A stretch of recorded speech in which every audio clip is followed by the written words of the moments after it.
Hi friends, Bashas kitchenல இன்னைக்கு நம்ம egg noodles recipe குழந்தைங்களுக்கு ரொம்ப பிடிச்சது எப்படி செய்யறதுன்னு பார்க்க போறோம்.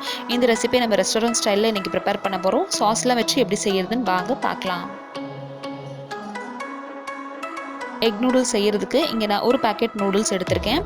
நீங்க நார்மல் நூடுல்ஸும் எடுத்துக்கலாம். இப்போ இதை நம்ம ஃபர்ஸ்ட் வேக வச்சு எடுத்துக்க போறோம். இந்த ஒரு பாக்கெட் நூடுல்ஸ்ல 4 பேர் தாராளமா சாப்பிடலாம். இப்போ ஒரு பாத்திரத்துல கொஞ்சமா தண்ணி விட்டு தண்ணி சூடானதுக்கு அப்புறமா நம்ம எடுத்து வச்சுக்க நூடுல்ஸ் எல்லாம் சேர்த்துருங்க. நூடுல்ஸ் வேகிறதுக்கு ரொம்ப டைம் ஆகாது. கரெக்டாக 4லேருந்து 5 நிமிஷத்தில் வந்து ஃபுல் ஃப்ளேமில் நம்மளோட நூடுல்ஸ் வெந்துடும். இது வெந்துட்டு இருக்க டைமில் 1 டீஸ்பூன் அளவுக்கு எண்ணெய் நீங்கள் விட்டுக்கலாம். நூடுல்ஸ் வெந்ததுக்கு அப்புறமா இந்த மாதிரி பொங்கி மேலே வந்துடும். இந்த ஸ்டேஜில் ஃப்ளேம் ஆஃப் பண்ணிட்டு இதை நம்ம ஃபில்டர் பண்ணி எடுத்துக்க போகிறோம்.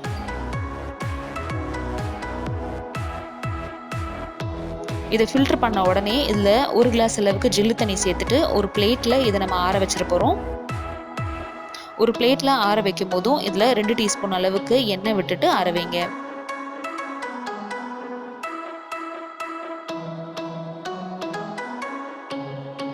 அடுத்ததான் ஒரு பேனில் கொஞ்சமாக எண்ணெய் விட்டு 2 முட்டை இந்த மாதிரி உடச்சி ஊற்றிக்கலாம். நீங்கள் வெஜ் நூடுல்ஸ் ட்ரை பண்ண போகிறீங்க அப்படின்னா முட்டை பாட்டை வந்து ஸ்கிப் பண்ணிக்கோங்க. தேவையான உப்பு அப்புறம் மிளகுத்தூள் சேர்த்துட்டு இதை நம்ம கலக்கி தனியாக எடுத்து வச்சிட போகிறோம்.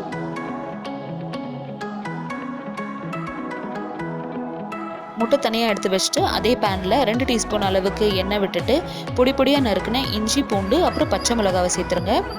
1 நிமிஷத்துக்கு ஃபுல் ஃப்ளேமில் நல்லா சாட் பண்ணிக்கோங்க. அரை வெங்காயம் சேர்த்துட்டு அதையும் ஒரு அரை நிமிஷத்துக்கு ஃபுல் ஃப்ளேமில் வதக்கிக்கலாம்.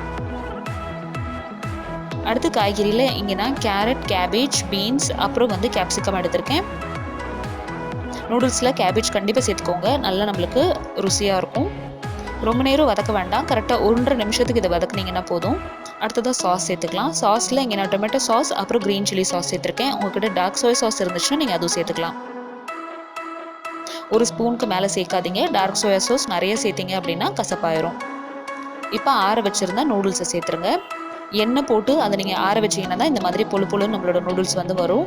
அடுத்ததாக கொஞ்சம் மிளகு போட்டுட்டு இப்போ எல்லாத்தையும் நல்லா கிளறி விட்டுக்கோங்க. இந்த ஸ்டேஜில் கொஞ்சம் உப்பு நீங்கள் கலந்துக்கலாம். 2 ஸ்பூன் வச்சு இந்த மாதிரி கலந்து விட்டுக்கோங்க. அப்போ தான் நூடுல்ஸ் வந்து நம்மளுக்கு எல்லாம் நல்லா மிக்ஸ் ஆகும். இந்த ரெசிபி நீங்களும் ட்ரை பண்ணி பார்த்துட்டு உங்களுக்கு எப்படி வந்துச்சு அப்படின்றது இந்த கமெண்ட் செக்ஷனில் சொல்லுங்கள். இந்த வீடியோ உங்களுக்கு யூஸ்ஃபுல்லாக இருந்துச்சு நம்புறீங்கன்னா இந்த வீடியோக்கு ஒரு லைக் கொடுங்க. இந்த சேனல் ஃபர்ஸ்ட் டைம் பார்க்குறீங்கன்னா கண்டிப்பாக சப்ஸ்கிரைப் பண்ணுங்கள். நம்ம எடுத்து வச்சிருந்த முட்டை அப்புறம் சாஸ் ஊற்றி சர்வ் பண்ணிங்க அப்படின்னா வீட்டிலேயே ப்ரிப்பேர் பண்ணக்கூடிய எக் நூடுல்ஸ் ரெசிபி ருசியாக தயாராகிடுச்சு.